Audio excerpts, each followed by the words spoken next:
Olá, eu sou Charles Pantoja. Seja muito bem-vindo à nossa série de podcasts sobre classificação de produtos de origem vegetal.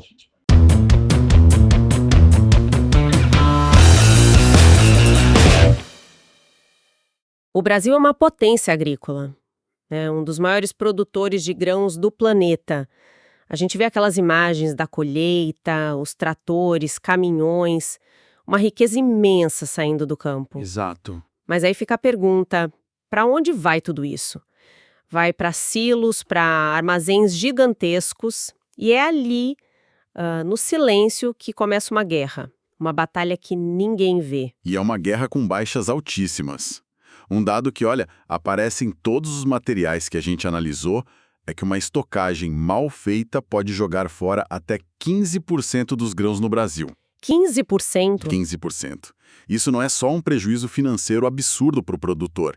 É um risco direto à qualidade do alimento que chega na mesa de todo mundo. Para entender essa batalha, então, a gente tem um mapa do terreiro.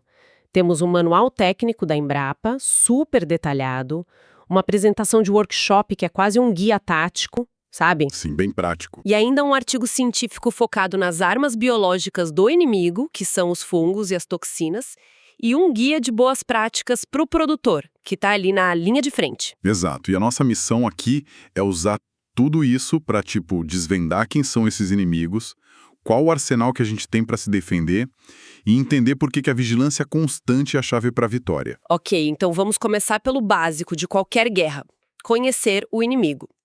Quem são exatamente os adversários aqui? Porque a gente pensa praga e já imagina um inseto comendo grão, simples assim. Mas não é, né? Não, de jeito nenhum. A classificação que os manuais usam é baseada no modus operandi, na tática de ataque de cada um. O primeiro grupo, a tropa de elite, digamos, são as pragas primárias. Primárias. Elas são as únicas que conseguem romper a defesa de um grão sadio intacto. São elas que começam a invasão. E dentro dessa elite parece que tem duas especialidades, certo? Tipo uns que agem por dentro e outros que atacam de frente. É uma ótima analogia. Primeiro vem os sabotadores, que a gente chama de primárias internas. Elas destroem de dentro para fora. O exemplo clássico é o caruncho do milho, o Citophilus yamais. Ah, esse é famoso. E o método dele é incrível. A fêmea perfura o grão de milho, deposita um único ovo lá dentro e depois sela a abertura com uma secreção. Peraí, ela sela. Sela. Por fora, o grão parece perfeito, mas por dentro a larva nasce e literalmente devora tudo. Quando o inseto adulto sai, o grão é só uma casca oca. É um ataque totalmente furtivo. E a outra especialidade? A que ataca de frente. E essa seria a infantaria, as primárias externas. Elas não entram no grão para se desenvolver, mas o atacam de fora para dentro. E o general dessa turma, principalmente no trigo, é o Rhizoperta dominica, o besourinho dos cereais. E ele é muito destrutivo. O potencial dele é assustador. Uma das fontes diz que um único besourinho pode destruir de 5 a 6 vezes o próprio peso em grãos, em uma semana. Nossa! E depois que essa tropa de elite abre caminho, aí o campo fica aberto para outros inimigos. Os oportunistas. Exatamente. Aí chegam as pragas secundárias.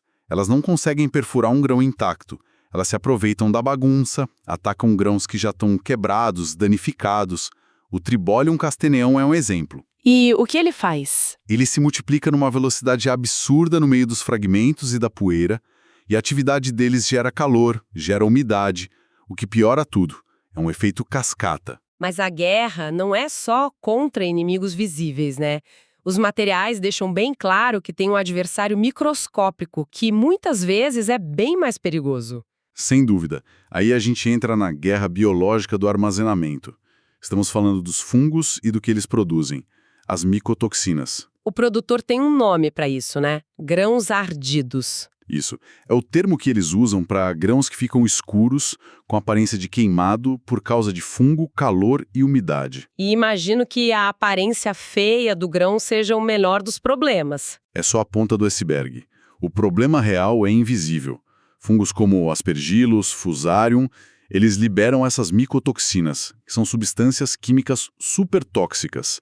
E aqui, olha, a conversa muda de patamar. Por quê? A aflatoxina B1, produzida pelo Aspergillus, é classificada como cancerígena do grupo 1 para humanos. Grupo 1 é o nível máximo de risco, não é? É o máximo.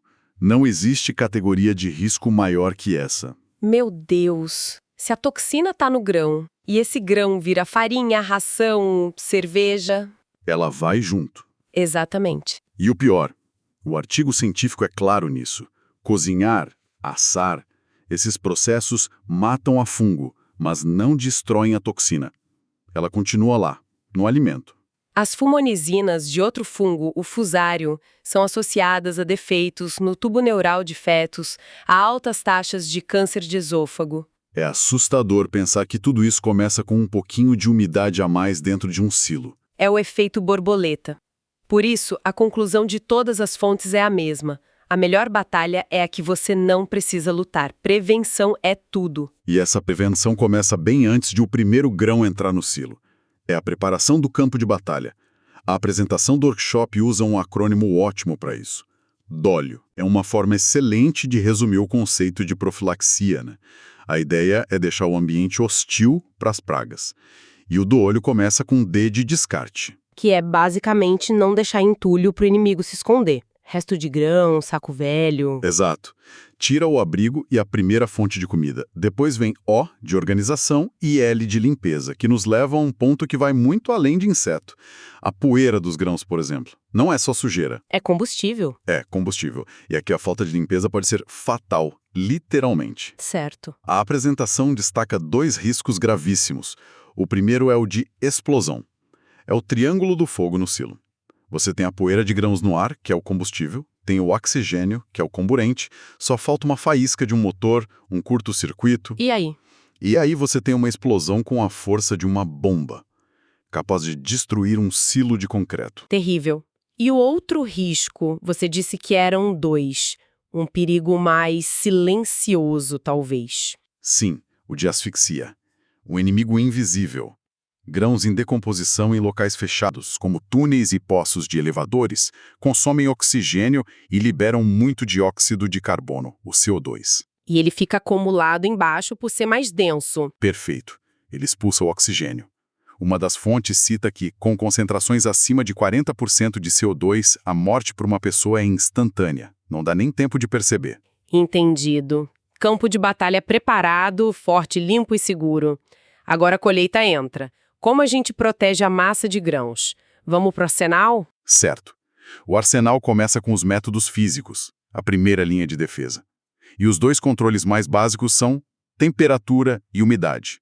Como eles funcionam na prática? Os dados são bem claros. Umidade abaixo de 10% já dificulta a vida da maioria dos insetos. E temperatura abaixo de 13 graus Celsius praticamente para a reprodução deles. E o uso de temperaturas extremas? Funciona como um ataque direto? Sim, é letal.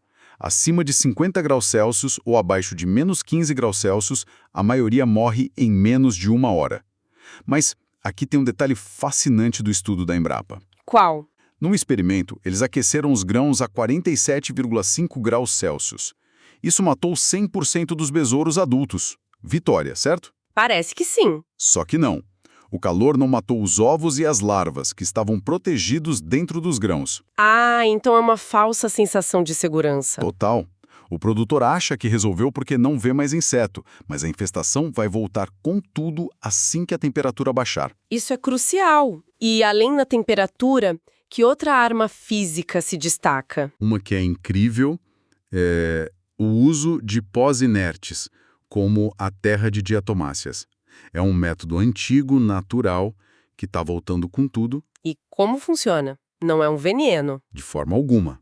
A ação é puramente mecânica. É um pó finíssimo de fósseis de algas.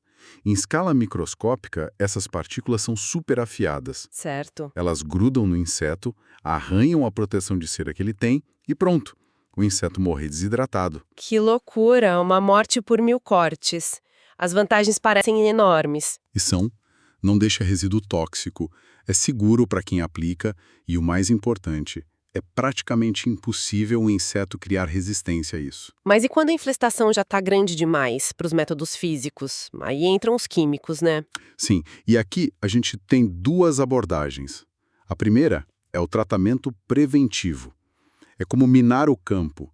Enquanto os grãos estão na esteira, entrando no silo, eles recebem uma pulverização de inseticida líquido. Para criar uma camada protetora. Exato.